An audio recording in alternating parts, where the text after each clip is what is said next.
Okay, hope everybody's doing okay out there. I was gonna make this video this morning. This video is gonna be about sin and the consequence. Okay, because there's too much talk about all sin's not the same. Okay, well that's true to a sense. Okay, but what I first want to get off by saying is, you will always hear a work salvationist or a person that bases their salvation upon their own obedience.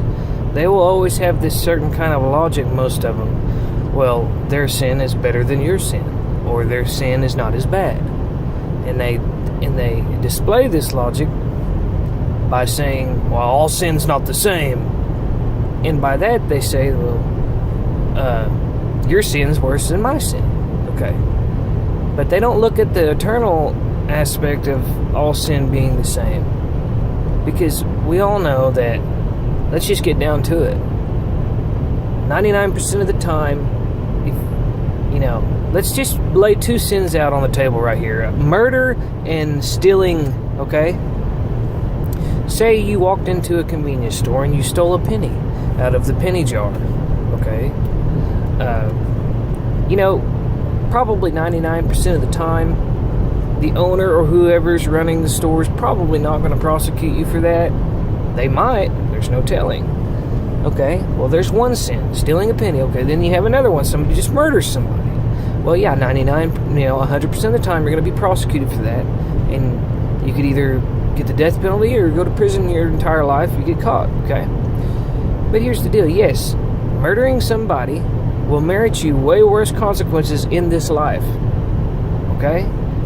It could ruin your life. You could get killed yourself. You could ruin somebody else's life. Everything is just horrible, because sin destroys, and murder is disgusting. But the way the work salvationists look at it is, I just stole a penny. That's not hurting anybody, and God's going to sweep that under the rug. No. What they don't understand is that, yes, certain sins earn us different consequences and circumstances in this life of punishment, but the eternal punishment for all sin is the same. It's death. The soul that sinneth shall die. Okay, and that didn't just say the soul that murdereth shall die. The soul that committeth adultery shall die. It's the soul that sinneth. All sin merits death, and that's the truth. Okay, but they don't want to admit this, and they want to say, well, when they say not all sin's the same, what they are saying is, my sin's not as bad as yours. Or they try to climb the ladder higher. A way for them to put themselves higher than somebody is to talk down about somebody that's struggling with certain sins, and then they compare that to them, and maybe they don't struggle with the same kind of sins, but they still sin because everybody does. But they will use that as a way to hold themselves up higher than somebody. Okay? This is a logical fallacy, ridiculousness. I used to be fooled by this. I used to suffer from the same kind of mindset, is, why does this person get saved? And how could a person get saved without doing anything? I'm doing all these things. I know if anybody's going to get saved, I'm going to get saved. That's the Lordship Salvationist view. When they hear free grace and a person gets on by grace through faith alone, okay, not of works, okay, not of the works of the law, when they hear that, they get very extremely upset, and they automatically start thinking about what they've been doing, and they deserve it more than that person. I used to have these thoughts sometimes, because this is the way I was taught years ago. Okay, and I would get mad when I would hear grace through, like, how could a person get into heaven without not doing it? Look at all these things I do. That's not fair. See, that's what all works-based gospel heretics share. Okay, is that kind of mindset. Is, I deserve it and they don't. All right, and then about the sin issue, all sin's not the same. Well, that's true to a point. Yeah, like I said earlier, it's going to be way worse consequences on you in this life if you kill somebody than steal a penny. But does that make stealing the penny okay? No, it doesn't. But What they won't accept is that the eternal consequence, which is death, is the same, whether you steal that penny or you kill somebody. And they don't understand that you commit one sin, you're done. Okay? The old lie that Christ died for your past sins, we all know this who are studied up in the Word. That's a crazy lie. Okay? Oh, Christ, this is the way I used to kind of think. Christ died for my past sins. Now it's up to me to keep myself clean. And repent, take repent out of context and use it to mean stop sinning. Okay, Christ did this much for you. Now it's up to you. It's crazy. Okay? It's insanity is what it is. But that's the false view they have about sin. And that's the way it's always going to be with these works-based gospel people.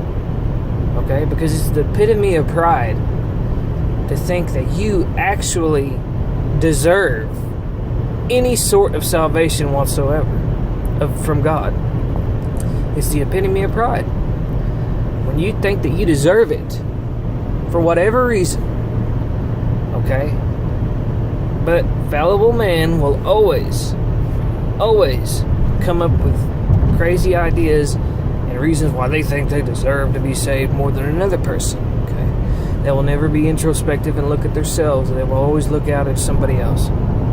But anyways, that's all I was going to say about the different sin issues. Okay? Because here recently I've, been hearing people say that. Well, we always have heard people say that, about sin.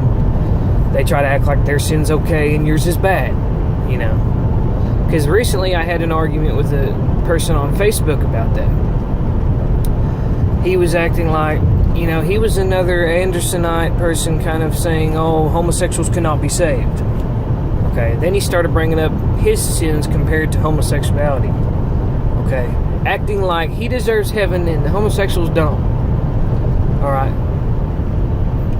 First of all, I had to tell this young man, you don't deserve anything, and nobody deserves anything. Everybody's in the same boat when it comes to sinning. But us Christians, we are forgiven. We've accepted the reconciliation. Okay, we're born again. We're a new creation. But you cannot tell somebody that they can't be saved because they are dabbling in a certain sin. That's insanity.